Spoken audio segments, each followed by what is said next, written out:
So as I'm up here doing this touch-up work, I'm listening to the birds singing. It's a beautiful day outside. The breeze is blowing, and I'm just needed to give thanks to God for allowing me the opportunity to once even for one be alive. You know, woke me up this morning, started me on my way, as the old folks say. I'm alive. I'm able-bodied. Um, have my family, my loved ones. Um, but then I just went into just him providing the opportunity for me to do this, to be out here in this weather, not being stuck in the shop. Not I'm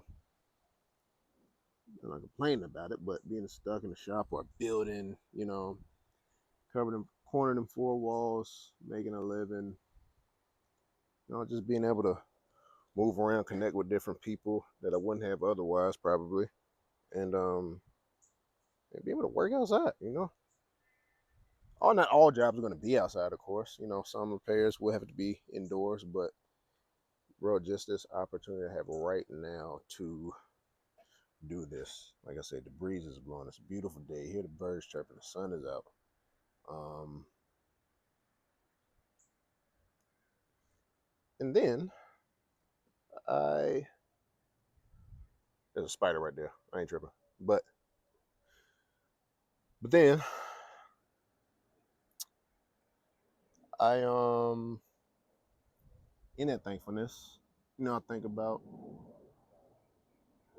him providing a way. Because I think a lot of us believers always ask the Lord to provide a way, especially if we're in a certain season where things might be slow. You might be transitioning from one season to the next, one job to another, whatever. Of course, I don't work for Tesla or really anybody right now. I'm self-employed, doing this and real estate. My relative, but when I first thought about, leaving or, you know, me and my wife were discussing it. Of course, as a man, you're like, oh, how am I gonna provide? How am I gonna get, well, how am I gonna live?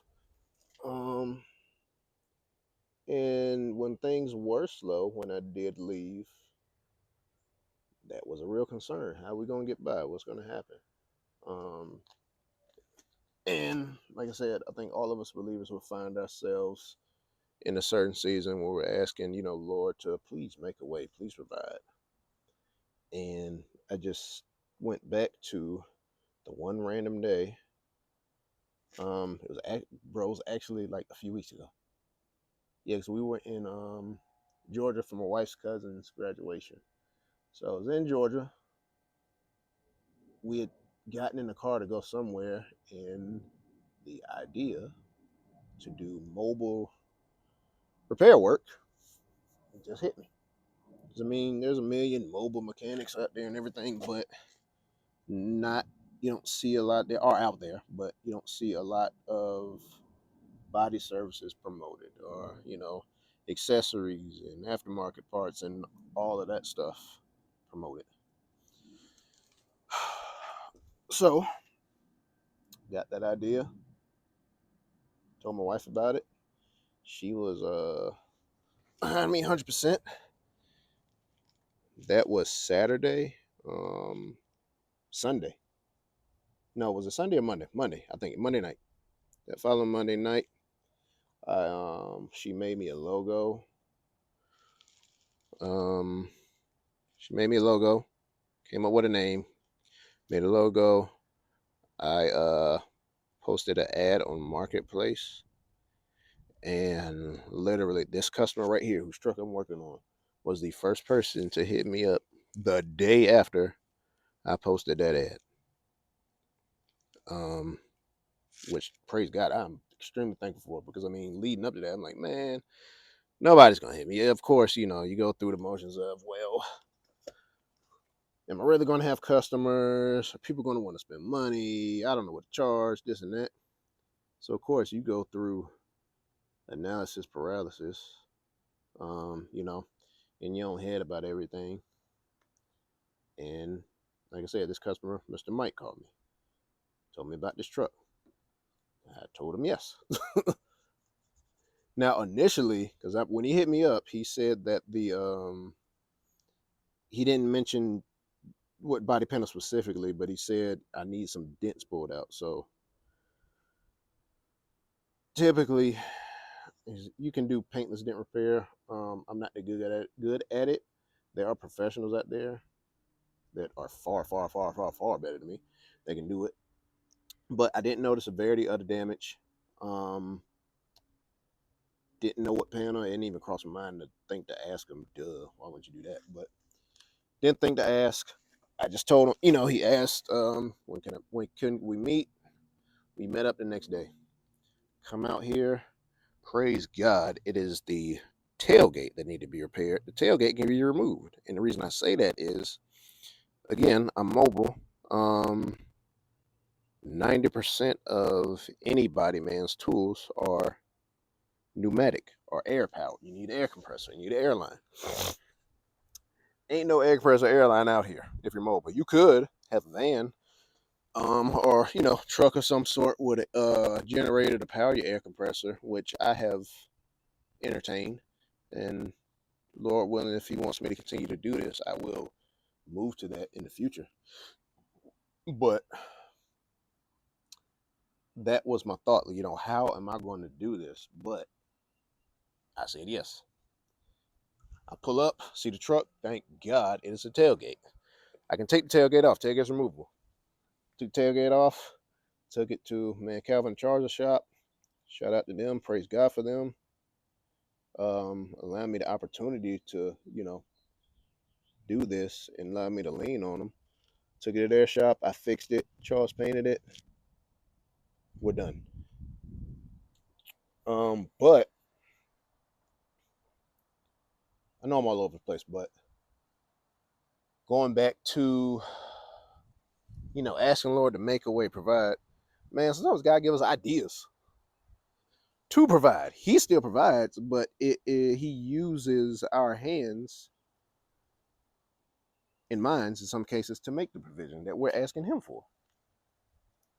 Because I had the idea, hey, I could, start my own repair service, this and that, and the day after I do it, provision arrives through God. So I say all that to say this. I mean, in a sense, not to be lazy, because of course, you have to put in the work in anything. God don't need our help, but if you just gonna be asking Him, hey God, I need you to do this and this and that and this, especially when it comes, I believe, when it comes to um money or some material asset. If you're not putting in any work to show yourself worthy, then why would He? You know,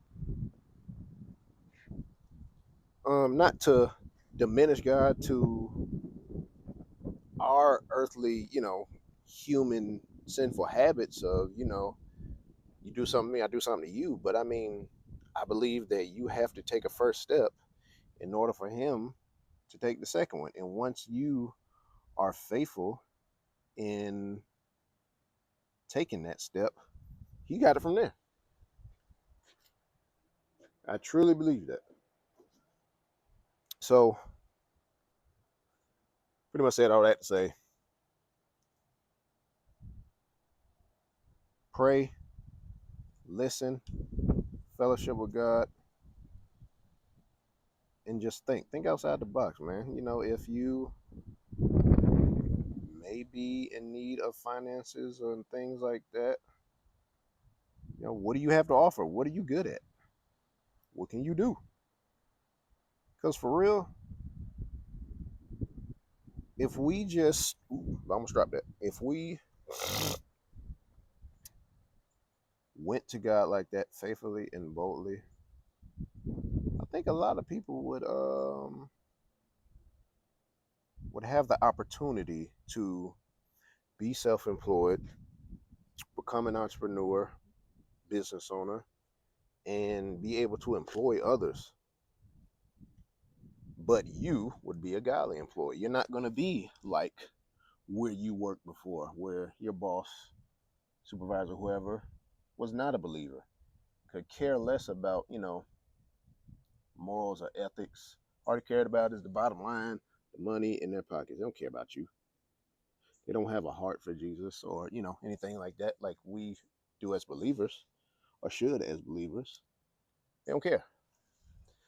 So you become self employed, you become that employer, and now you are spreading the gospel through you being a good Christian, a believer. And you are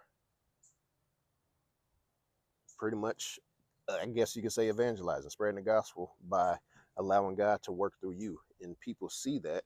People see the peace and the joy that you have. And I found this to be true in literally every shop I work at, man. And this is before I was, man, I was halfway in, halfway out, bro. Like, people always notice, God's presence within me. I ain't gonna say the God in me. I'm just gonna say God's presence within me and in my life. Always, always, always, always, always. Now, back then, like I said, I was, 95% of the world. I didn't realize those opportunities as times to witness to somebody or evangelize to somebody or, pick somebody's brain, figure out where they are in their belief or their walk, and lead them to Christ if they're not a believer. Now, like I said earlier, I get the opportunity to meet people who I probably wouldn't have otherwise, and now I get to do that, you know, which is crazy. I never thought I'd be talking like this, but yeah,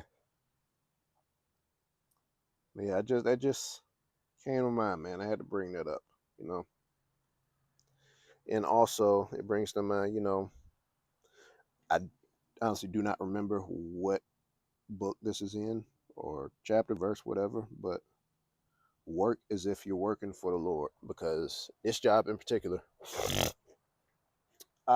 being my first job, I'm all nervous, excited. I didn't quote this dude properly at all. I told him one thing, which is, initially I gave him a ballpark figure, which in this industry is something you're taught from day one, don't ever do. You write somebody a proper written estimate and go from there. I did not do that. I gave him a ballpark quote, ballpark figure.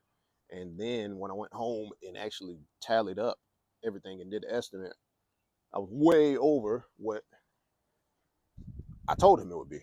And I was sending him an estimate, and he, had concerns like, "Hey, you told me this. What happened?" So he asked if I could work something out, move some numbers around, which I did.